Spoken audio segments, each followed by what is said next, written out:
ಹಾಸಿಗೆ ದಿಂಬು ಕೇಳಿದ್ದ ದರ್ಶನ್ಗೆ ಡಬಲ್ ಶಾಕ್ ಎದುರಾಗಿದೆ. ತಿಂಗಳಿಗೊಮ್ಮೆ ಬಟ್ಟೆ ಹೊದಿಕೆ ಒದಗಿಸಲು ಮಾತ್ರ ಕೋರ್ಟ್ ಸೂಚನೆಯನ್ನ ಕೊಟ್ಟಿದೆ. ರೇಣುಕಾಸ್ವಾಮಿ ಕೊಲೆ ಪ್ರಕರಣದ ಆರೋಪಿಗಳಿಗೆ ಡಬಲ್ ಶಾಕ್ ಎದುರಾಗಿದೆ. ಹಾಸಿಗೆ ದಿಂಬು ಕೇಳಿದ್ದ ದರ್ಶನ್ಗೆ ಡಬಲ್ ಶಾಕ್. ತಿಂಗಳಿಗೊಮ್ಮೆ ಬಟ್ಟೆ ಹೊದಿಕೆ ಒದಗಿಸುವುದಕ್ಕೆ ಮಾತ್ರ ಖಡಕ್ ಸೂಚನೆ ಕೊಡಲಾಗಿದೆ. 57ನೇ ಸಿಸಿಎಚ್ ಕೋರ್ಟ್ನಿಂದ ಆದೇಶ ಪ್ರಕಟಗೊಂಡಿದೆ. ರೇಣುಕಾಸ್ವಾಮಿ ಪ್ರಕರಣದ ಶೀಘ್ರ ವಿಚಾರಣೆ ಕೋರಿದ ಎಸ್ಪಿಪಿ ಅರ್ಜಿಯನ್ನ ಮಾನ್ಯ ಮಾಡಿದ ಕೋರ್ಟ್ ಅಕ್ಟೋಬರ್ 31ನೇ ತಾರೀಖಿನಂದು ದೋಷಾರೋಪ ನಿಗದಿಗೆ ಕೋರ್ಟ್ ಸೂಚನೆ ಕೊಟ್ಟಿದೆ. ದರ್ಶನ್ ಮತ್ತು ಪವಿತ್ರ ಗೌಡ ಸೇರಿ 6 ಜನ ಆರೋಪಿಗಳಿದ್ದಾರೆ ಜೈಲಿನಲ್ಲಿ. 6ಕ್ಕೂ ಹೆಚ್ಚು ಜನ ಇದ್ದಾರೆ. ಬಟ್ 6 ಜನ ವಿಡಿಯೋ ಕಾನ್ಫರೆನ್ಸ್ನಲ್ಲಿ ಹಾಜರಾಗಿದ್ದರು. ಉಳಿದ ಆರೋಪಿಗಳು ನ್ಯಾಯಾಲಯದಲ್ಲಿ ಖುದ್ದಾಗಿ ಹಾಜರಾಗಿದ್ದಾರೆ.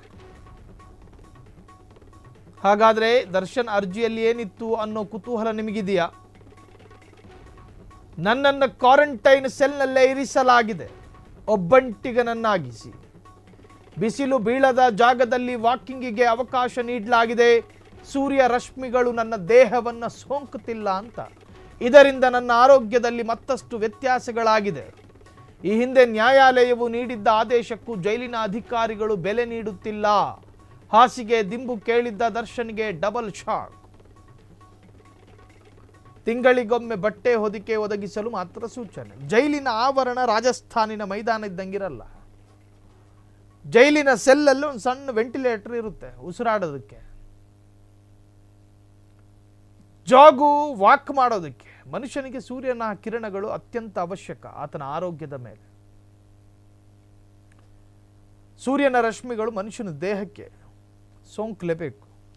ಆದರೆ ಕೋರ್ಟ್ ಸೂಚನೆ ಕೊಟ್ಟಿದೆ, ವಾಕ್ ಮಾಡೋ ಜಾಗದಲ್ಲಿ ಬರೀ ನೆರಳು, ಕರಿ ನೆರಳಿನಲ್ಲಿ ಮನುಷ್ಯ ಹೋದ್ರೆ ಮಂಕಾಗ್ಬಿಡ್ತಾನೆ. ವರ್ಷಾನುಗಟ್ಟಲೆ ಸೂರ್ಯನ ಬೆಳಕಿಲ್ದಲೇ ಇದ್ರೆ ಆರೋಗ್ಯದಲ್ಲಿ ಏರುಪೇರುಗಳಾಗ್ತವೆ. ವಿಚಾರಣಾಧೀನ ಕೈದಿ ಆಗಿರೋದ್ರಿಂದ ದರ್ಶನ್ಗೆ ಆ ಸವಲತ್ತುಗಳನ್ನು ಕೊಡಲೇಬೇಕು.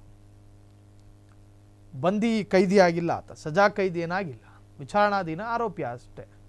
ಆ ಆರೋಪಿಗೆ ಕೊಡಬೇಕಾದ ಅಷ್ಟು ಕನಿಷ್ಠ ಮತ್ತು ಗರಿಷ್ಠ ಸವಲತ್ತುಗಳನ್ನು ಕೊಡಲೇಬೇಕು. ದಿಂಬು ಕೇಳದ ಪಾಪ ಪುಣ್ಯಾತ್ಮ, KFC ಚಿಕನ್ ಕೇಳ್ದ, ಕೋರ್ಟ್ ಅದಕ್ಕೆ ಸೂಚನೆ ಕೊಟ್ಟಿತ್ತು. ಅದೇ ವಿಚಾರಣೆಯ ಅರ್ಜಿ ಸಮೇತ ಈಗ ಚರ್ಚೆ ಆದಾಗ, ವಿಚಾರಣೆಯಾದಾಗ ತಿಂಗಳಿಗೊಂದು ಹೊದಿಕೆ ಚಾದರ ಕೊಡಬೇಕು ಅನ್ನುವಂತಹ ತೀರ್ಮಾನಗಳಾಗಿದೆ. ಆದರೆ ರೇಣುಕಾಸ್ವಾಮಿ ಕೊಲೆ ಪ್ರಕರಣದ ಆರೋಪಿ ದರ್ಶನ್ ಆರೋಪ ಏನು ಅಂತ ಕೇಳಿದ್ರೆ, ನನಗೆ ಯಾವುದೇ ತರಹದ ಸವಲತ್ತುಗಳು ಕೊಡಲಾಗಿಲ್ಲ, ವಾಕ್ ಮಾಡುವ ಜಾಗದಲ್ಲಿ ಸೂರ್ಯನ ಕಿರಣಗಳು ಬೀಳುತ್ತಿಲ್ಲ, ಅದು ಇದು ಆರೋಪಗಳನ್ನು ಮಾಡ್ತಿದ್ದಾರೆ. 57ನೇ ಸಿಸಿಎಚ್ ಕೋರ್ಟ್ನಿಂದ ಆದೇಶ. ರೇಣುಕಾಸ್ವಾಮಿ ಪ್ರಕರಣದ ಶೀಘ್ರ ವಿಚಾರಣೆ ಕೋರಿದ ಎಸ್ಪಿಪಿ ಅರ್ಜಿಯನ್ನ ಮಾನ್ಯ ಮಾಡಿದ ಕೋರ್ಟ್ ಅಕ್ಟೋಬರ್ 31ನೇ ತಾರೀಕು ದೋಷಾರೋಪ ನಿಗದಿಗೆ ಕೋರ್ಟ್ ಸೂಚನೆ ಕೊಟ್ಟಿದೆ.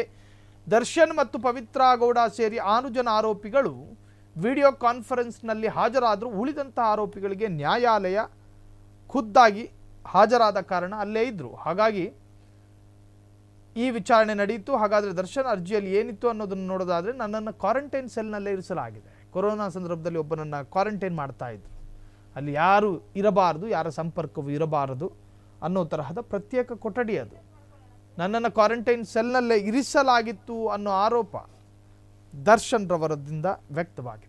ಕ್ಷಣ ಕ್ಷಣದ ಸುದ್ದಿಗಳಿಗಾಗಿ ಫ್ರೀಡಂ ಟಿವಿ ಸಬ್ಸ್ಕ್ರೈಬ್ ಮಾಡಿ, ಲೈಕ್ ಮಾಡಿ ಹಾಗೂ ಫಾಲೋ ಮಾಡಿ. ಹೊಸ ಸುದ್ದಿಗಳ ನೋಟಿಫಿಕೇಶನ್ಗಾಗಿ ಬೆಲ್ ಐಕಾನ್ ಮೇಲೆ ಕ್ಲಿಕ್ ಮಾಡಿ.